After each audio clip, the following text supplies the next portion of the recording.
Assalamualaikum warahmatullahi wabarakatuh. Waalaikumsalam warahmatullahi. Alhamdulillahi rabbil alamin. Wabihi nasta'inu ala umurid dunya waddin. Ashhadu an la ilaha illallah wa ashhadu anna Muhammadan abduhu wa rasuluh. Allahumma salli ala Sayyidina Muhammad wa ala alihi wa sahbihi ajma'in. Amma ba'd. Ma'asyiral muslimin muslimat, Bapak Ibu saudara-saudara sekalian, teristimewa yang kita hormati, Bapak Wakil Gubernur Provinsi Kalimantan Timur, Bapak Haji Adi Dharma beserta istri, kemudian spesial pengantin kita malam ini, pengantin baru. Sesungguhnya ceramah yang paling saya tidak senang adalah nasihat perkawinan. Kenapa? Karena setiap saya lihat pengantin baru, saya selalu mau pengantin baru. Dan kami muliakan juga Bapak Dr. Andes, Bapak Haji Farid Wajdi, yang insya Allah dimuliakan dan dirahmati oleh Allah Subhanahu wa Ta'ala. Kita to the point saja ini. Nasihat pernikahan, bukan nasihat dasat latif, tapi nasihatnya agama buat Dina dengan Dedi. Pertama, menikah luruskan niat. Ini dulu yang pertama. Biasanya anak muda menikah itu membayangkan tempat tidur. Kalau tempat tidur yang kau bayangkan menikah, maka siap-siap kau kecewa. Kenapa? Tidak lama enaknya itu. Mana buktinya? Selesai menikah cuma dibilang bulan madu, tidak dibilang tahun madu. Pendek saja. Maka ketika niatmu salah, maka kau tidak akan mendapat kebahagiaan sampai akhir pernikahanmu. Kata Nabi, nikahilah seseorang karena 4 hal. 1, karena kecantikannya. Ah, ini yang jomblo-jomblo fisabilillah. Ya? Nikahi seseorang karena kecantikannya. Kenapa penting? Ini kecantikan penting sebab apa? Dia hampir 24 jam di depan kita.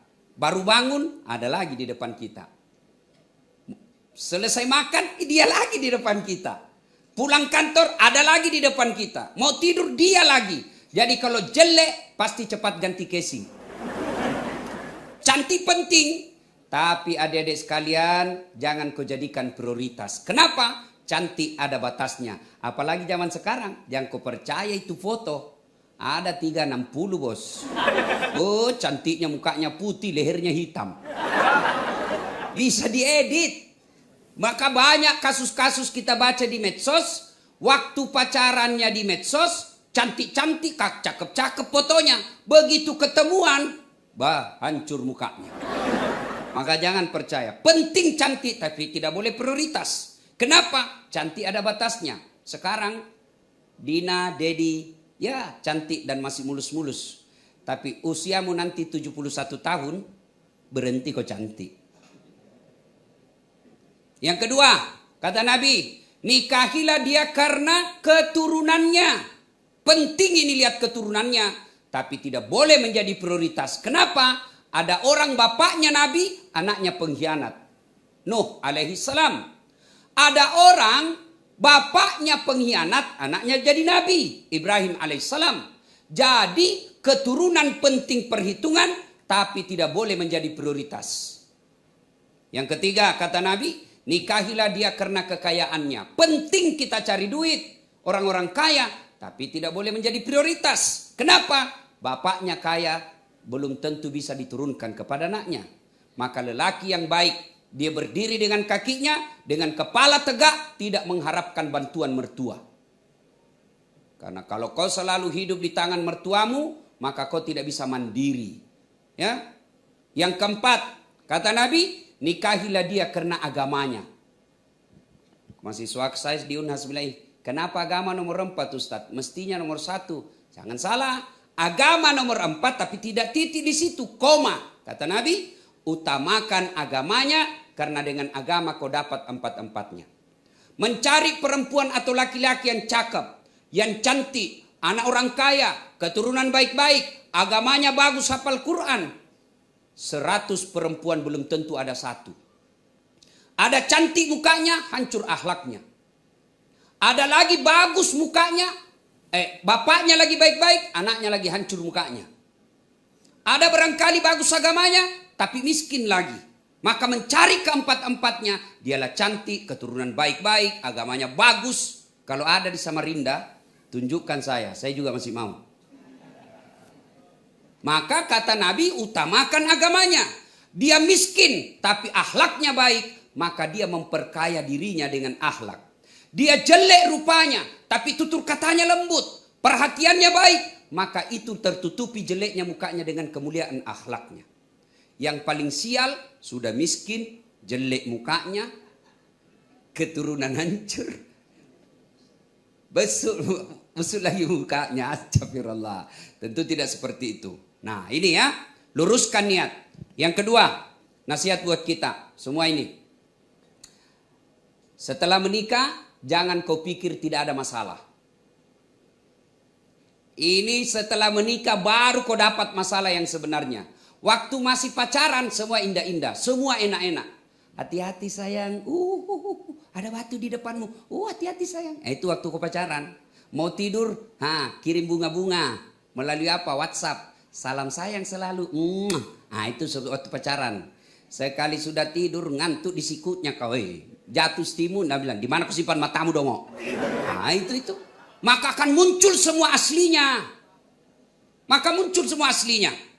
Maka ibu bapak saudara-saudara sekalian, persiapkan mentalmu untuk menghadapi masalah. Demi Allah, tidak ada rumah tangga yang tidak ada masalahnya. Bohong itu kalau ada bilang tidak ada masalahnya. Ustadz, ada juga masalahnya. Bohong itu kalau ada bilang Ustadz tidak ada masalahnya. Jangankan Ustadz, Nabi saja ada masalahnya. Beliau bukan dibully dalam rumah tangga, diusir dari kampungnya. Siapa yang ngusir? Pamannya sendiri, Abu Lahab. Status ekonomi, beliau pernah dalam sejarah 3 hari 3 malam tidak makan. Itu Nabi. Apalagi kita, manusia akhir zaman. Ada yang bilang sama saya, Ustadz, bahagianya rumah tangganya itu. Kenapa kau tahu? Dia bilang, itu foto-fotonya di Facebook. Romantisnya, saya bilang, sini kau dulu. Dongo itu kalau foto bertengkar, share di Facebooknya. Pasti yang romantis-romantis. Saya diprotes sama temanku. Ustadz, kenapa itu di dompetmu tidak pernah ada fotonya istrimu? Facebookmu tidak ada fotonya istrimu? WhatsAppmu tidak pernah tuh dilihat foto-fotonya? Saya bilang, untuk apa? Saya sudah hafal mukanya istriku. Hanya orang yang tidak hafal mukanya istrinya, itu yang selalu bawa fotonya. Jadi ibu-ibu kalau selalu disimpan foto di wallpapernya suamimu, hati-hati, barangkali dia lupa mukamu itu.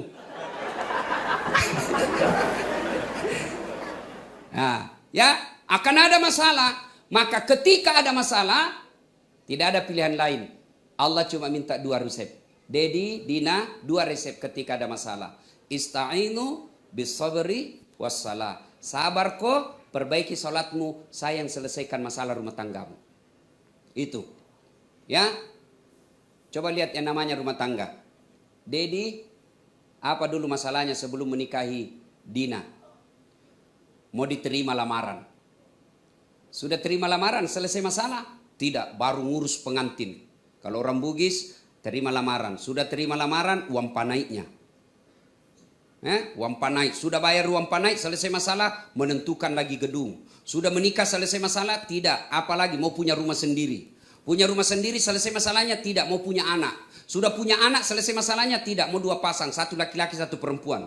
Sudah punya anak, mau lagi punya mobil. Dan seterusnya, begitu punya semuanya, langsung jelek lagi nilai istrinya.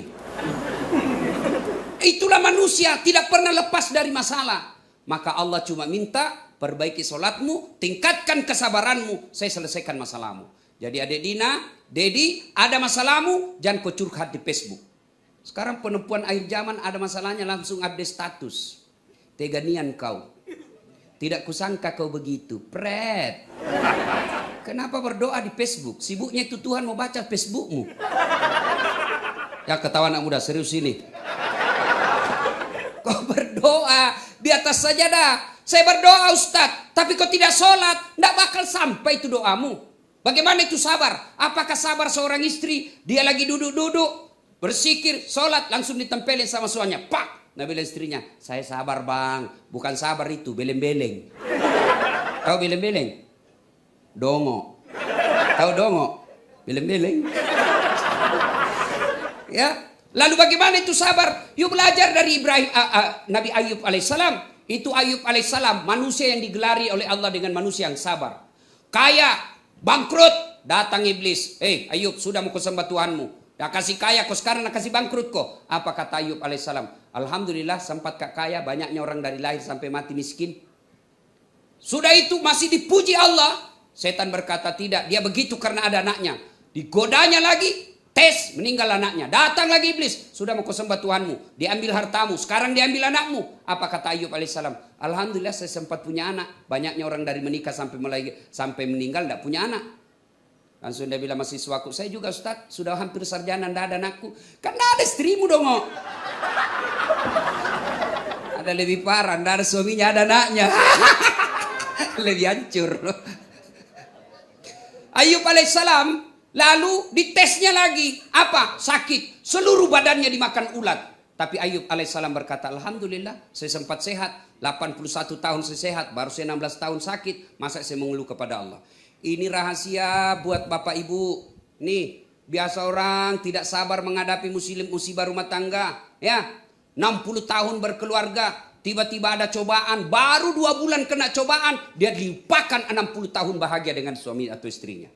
Ayub alaihissalam, 81 tahun sehat, 16 tahun sakit, istrinya berkata, bang, kau berdoa bang. Saya malu berdoa kepada Allah. 81 tahun saya sehat, baru 16 tahun saya sakit, saya bersabar. Ditinggal lagi oleh istrinya, Ayub alaihissalam tetap bersabar. Kalau kau terapkan ilmu sabar dalam rumah tangga, tidak ada masalah. Yang kedua, perbaiki sholat. Alhamdulillah ya. Jadi saling mengingatkan. Nah, biasanya kalau pengantin baru itu yang susah apa? Sholat subuh. Kalau ketawa nak malah ini yang urusan orang tua. Nah, mandi ya. Maka Allah kasih tolerir. Boleh ditunda-tunda sedikit, boleh. Misalnya masuk waktu subuh jam 5, ya tunda-tunda sedikit. Tunggu ya, agak-agak sudah. Tapi orang kaya sekarang enak Pak. Tidak takut dengan air dingin. Apa? Ada air hangat.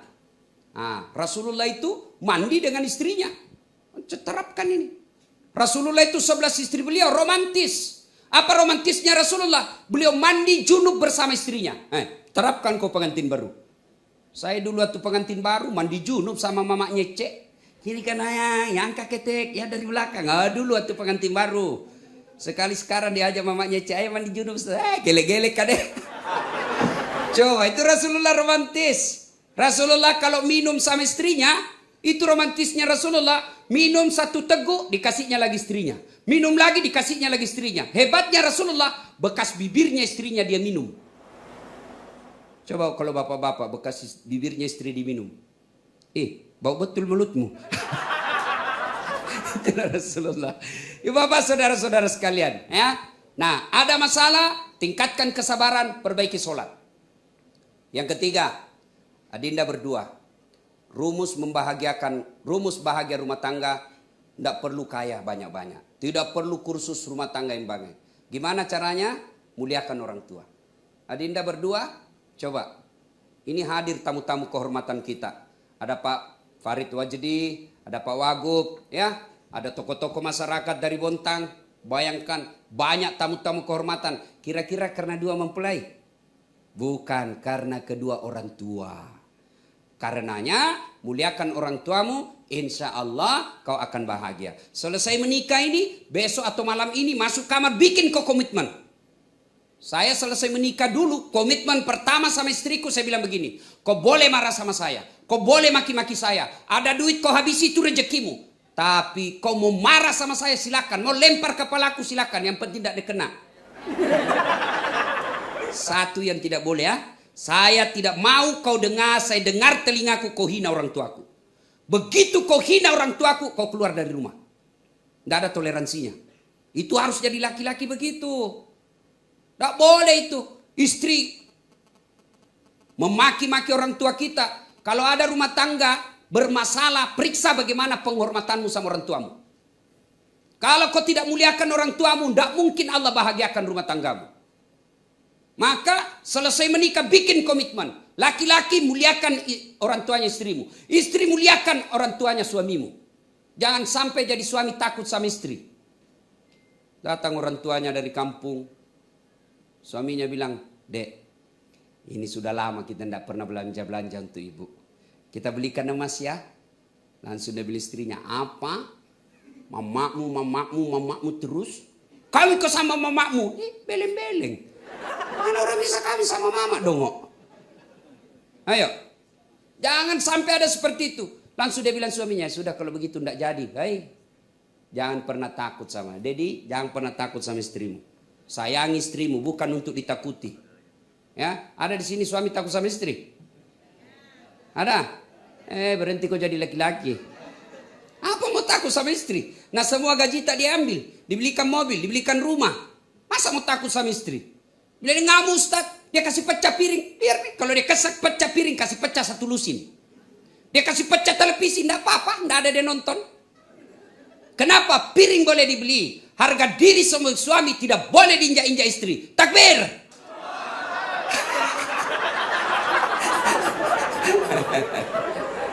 Yuk, jangan pernah mengkhianati orang tuamu. Itu rumus dek. Ya, Dedi, Novi, perbaiki hubungan sama orang tua. Datang Pak Adi, Dedi yang datang menyambut. Datang orang tuanya Dedi, Novi yang datang menyambut. Insya Allah. Datang orang tua, dek, ini ada duit untuk bapak. Enggak, Allah tidak lihat duit yang kau kasih. Yang Allah lihat niatmu membahagiakan orang tuamu. Mau 10.000, mau 1 juta, Allah tidak lihat nilainya. Yang Allah lihat niatmu membahagiakan orang tuamu. Sehingga apa? Allah membukakan pintu kebahagiaan rumah tangga. Ada keputusan kau mau ambil, jangan ambil tanpa ridha orang tua. Saya tidak butuh ilmunya, saya sudah cerdas, lebih tinggi sekolahku daripada ibuku. Allah tidak mau melihat otaknya kita. Yang Allah ingin lihat bagaimana caramu memuliakan orang tua. Pak, ini ada tanah saya mau beli. Menurut ibu bapak bagaimana pendapatnya? Minta pendapatnya supaya orang tua merasa, oh anak saya masih memuliakan saya. Tiba-tiba beli tanah, Pak ada beli tanah. Pasti orang tua tidak keberatan. Tapi paling dia bilang, oh anakku dia sudah tidak hargai saya. Tak ada lagi tanya-tanya, hilang berkahnya rumah tangga. Birrul walidain. Imma yablughanna indakal kibra ahduhuma aw kilahuma fala taqul lahumā uff wala tanharhuma wa qul lahumā qaulan karima. Kedua orang tuamu dalam pemeliharaanmu, maka berbuat baik, jangan kau berkata besok-besok Pak Adi kalau sudah jadi tua, Ibu Ira sudah tua-tua, sudah mulai sakit-sakit encok, tinggal sama anak. Disitulah ujian buat orang tua. Dan ujian buat anak. Kalau kau mau rumusmu bahagia rumah tanggamu, muliakan orang tua. Insya Allah kau akan dapat kemuliaan dalam hidup. Ibu bapak saudara-saudara sekalian. Ini khusus. Jangan sampai menghina istri. Ini saya kasihan. Saya di medsos saya itu dalam 24 jam pasti ada yang curhat masalah perceraian. Pasti. Ya. Nah ada yang curhat, Ustadz, saya lagi kanker. Ini ibu-ibu kasihan, saya lagi kanker Ustadz. Suami saya bawa perempuan ke rumah. Saya meminta cerai, ada anakku, saya mau bertahan. Memicu kanker saya karena stres itu memicu semakin beratnya kanker. Dengar deh ya pengantin baru. Tidak ada kemuliaan seorang lelaki yang menghina istrinya. Saya Ustadz merantau dari Sulawesi ke Balikpapan bekerja. Sudah hampir 10 tahun tidak bisa beli rumah. Lihat istrimu. Kalau kau hina istrimu tidak bakal bahagia rumah tanggamu. Coba Dedi tadi waktu menikah. Apa yang kau ucapkan? Saya terima nikahnya Novita binti dengan mahar sekian lillahi ta'ala. Siapa yang kita jadikan jaminan? Bukan gubernur. Siapa yang kita jadikan jaminan? Bukan Kapolres. Siapa yang kita jadikan jaminan? Allah Subhanahu wa ta'ala. Allah yang kita jadikan jaminan. Para pengusaha kan tahu kalau ngambil kredit di bank pasti ada jaminannya. Kalau kita berkhianat terhadap bank itu jaminan ditarik. Allah yang kita jadi jaminan ketika kita hianati istri kita, maka Allah cabut keberkahannya dalam rumah tanggamu. Dan laki-laki jangan macam-macam deh sama perempuan. 10.000 ji bos hargamu. Dengar itu tadi. Istri saya membayar 10.000. Hancur kita Pak. 10.000 harganya. Yuk macam-macam datang istrimu bawa pengadilan agama 10.000. Selesai riwayatmu. 10.000 bos. Lebih banyak pembeli salah. Apa yang kita mau sombongkan ya? Muliakan istri. Hargai orang tua. Insya Allah bahagia rumah tanggamu. Ini nasihat buat pengantin. Nasihat buat kita ini pengunjung. Besok. 1. Jangan ada kelompok pembungkus. Columbus. Kelompok ibu-ibu pembungkus. Ada itu. pura-pura datang membantu. Hati-hati, sekarang ada CCTV. Ada memang itu dia bawa itu kantong plastik di tas-tasnya. Kalau sudah hitam itu, kalaku. Jangan. Haram itu bapak bawa pulang, ibu bawa pulang tanpa izin tuan rumah. Haram. Ya. Yang kedua, biasanya kalau ada acara pengantin banyak yang pulang bawa dosa. Kenapa pulang bawa dosa? Datang mencela-cela. Enggak serasi kudungnya. Ini goblok betul itu istrinya. Kenapa kau tahu? Dia melengket gigi itu, lipstiknya melengket di giginya. Sudah satu dia celah, datang lagi yang satu, palsu emasnya. Semua dia celah. Ustadz pun tadi ada yang celah saya masuk sini. Itu juga bajunya waktu di YouTube. Astagfirullah, saya pun dicelahnya. Astagfirullah.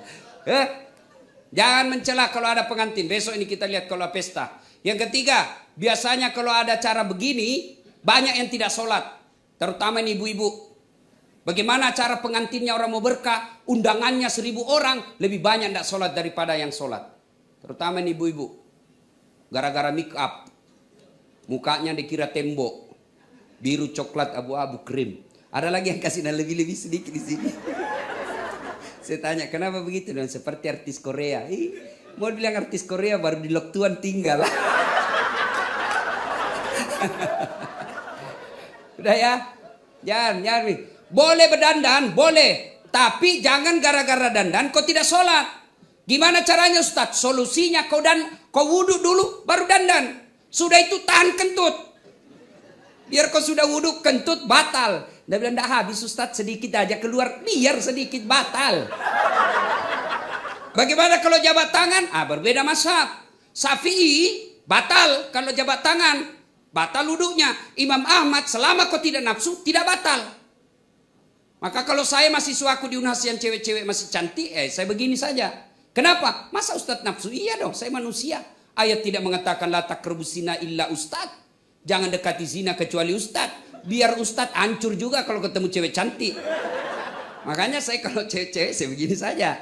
Kalau ibu-ibu yang sudah usia-usia sakaratil maut, saya jabat tangan lah.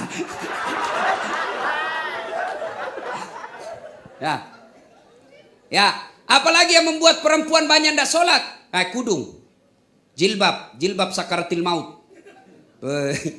Talinya 2 meter, naikat di giginya, di lehernya. Nah kasih 3 lapis itu kuning, biru, abu-abu. Nah kasih strem lagi sedikit sini, kasih miring, ada keling-kelingnya, ada kayak pohon di belakangnya. Roknya sempit, susah goyang tali hidungnya begini.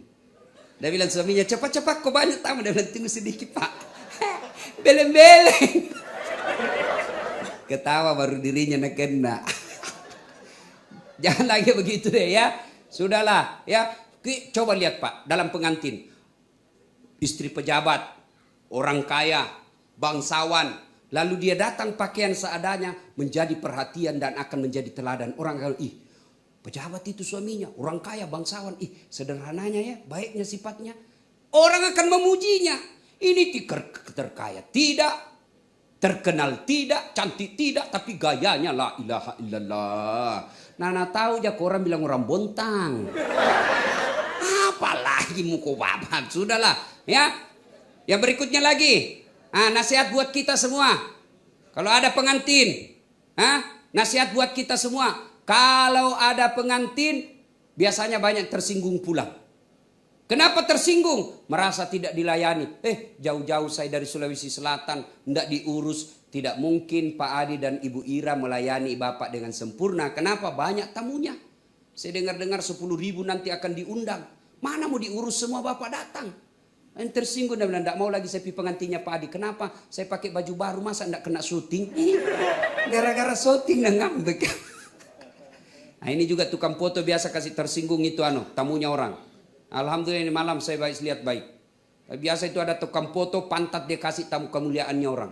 Disitulah kehebatanmu seorang fotografer, mampu menempatkan tempat dirimu tidak mengganggu acara orang, padahal kau mengambil gambar yang baik tanpa mengganggu tamunya orang. Itulah yang namanya profesional. Biasa orang foto, tabe pak kau kasih pantat apa tabe baru pantat kau kasih ki. Ya, nah ibu bapak saudara-saudara sekalian, terakhir sekali, Dedi. Besok kalau marah dek sama istrimu jangan gampang bilang talak. Ya. Ini yang banyak anak-anak medsos tidak sadari. Marah sama istrinya dia WhatsApp, saya talak kamu. Sama itu kalau kau ucapkan sama. Meskipun mulai WhatsApp, saya talak kamu, jatuh talak 1. Ya, masih boleh campur. Dingin-dingin malam-malam sama-sama butuh, boleh campur, halal. Saya talak kamu. 5 menit kemudian di ruang tamu dia, saya talak betul kamu, jatuh talak 2. Tidak boleh campur sebelum nikah ulang. Kau harus nikah dulu. Kalau kau campur tidak nikah, sama hukumnya berzina. Saya talak kamu, 5 menit di ruang tamu, saya talak kamu. Dia keluar, dia starter mau ikut talak tongan kau. Jatuh talak 3. Tidak boleh campur kecuali dia cerai dulu dengan perempuan laki-laki. Kita ceraikan perempuan itu, lalu dia menunggu 3 bulan, lalu nikah dengan laki-laki lain, dicerai lagi laki-laki lain itu, lalu kita menunggu 3 kali haid, baru kita nikah lagi. Itu namanya talak 3. Hati-hati. Bagaimana kalau perempuan bilang talaka, talaka, talaka, talaka, talaka, talaka, talaka. Biar sampai di atas pantatnya. Kenapa hak talak ada sama laki-laki, bukan sama perempuan. Ibu bapak, saudara-saudara sekalian, Ade Vita dan Dedi, untuk membina rumah tangga tidak usah cari jauh, tidak usah contoh Nabi, agak berat. Lihat saja ibu, Pak Adi dengan Ibu Dharma, Ibu Adi. Saya mengenal beliau, pertama kali yang undang saya ke Bontang Pak Adi, Ibu Ira. Sudah lebih 10 tahun saya mengenal beliau. Saya tidak pernah mendengar Ibu Adi kasar sama istri, sama suami. Tidak pernah saya dengar kasar bicara. Pak Adi pun saya mengenal, sudah bertahun-tahun saya kenal, tidak pernah busuk mukanya di depan istrinya. Tapi saya yakin pernah juga bertengkar. Tidak mungkin tidak pernah bertengkar, tapi tidak pernah menampakkan sama orang. Banyak kita biasa bertengkar di depan orang. Biar di depan banyak orang, dia kasih bola matanya sama suaminya. Suaminya minta izin, Bu saya boleh minum kopi? Dia bilang boleh, tapi matanya melotot. Dia lihat sama orang, kasihannya. Jangan. Contoh saja, Ibu Adi, Ibu Ira tidak pernah kasar ngomong sama suami. Pak Adi tidak pernah saya dengar memaki istri. Itu aja contoh deh. Ya, Ibu Ira pernah punya suami sebagai wali kota, tapi tidak takabur dan tidak pernah sombong. Tetap mendukung istri dengan sebaik-baiknya. Kalau ini kita jadikan contoh, lalu banyak berdoa, minta pertolongan kepada Allah, saya yakin kalian berdua akan membentuk rumah tangga yang bahagia. Insya Allah. Demikian, mudah-mudahan ada manfaat. Kalian yang masih jomblo, segeralah menikah. Ya, jangan cari orang sempurna. Yang kau cari adalah niatkan, luruskan niat untuk menikah, menegakkan sunnatullah, menegakkan sunnah Rasulullah, dan menghindari maksiat. Jangan kau pacaran. Ini cewek, motor saja itu 1 tahun dicicil sudah lunas. Kamu dipacari sudah 3 tahun tidak dinikah-nikahi. Ya, segera minta. Kalau dia tidak mau ambil keputusan, kau tidak mau, oke, saya cari laki-laki lain. Jangan salahkan kalau ada laki-laki yang melamar dan bapakku terima. Jangan lama mau dipacar-pacari. Itu laki-laki ketika sudah diminta melamar sudah menghilang. Itu salah satu ciri laki-laki tersebut tidak serius. Terima kasih, lebih dan kurangnya mohon dimaafkan. Nun wal kalami masturun billahi fisabilil haq. Assalamualaikum warahmatullahi wabarakatuh.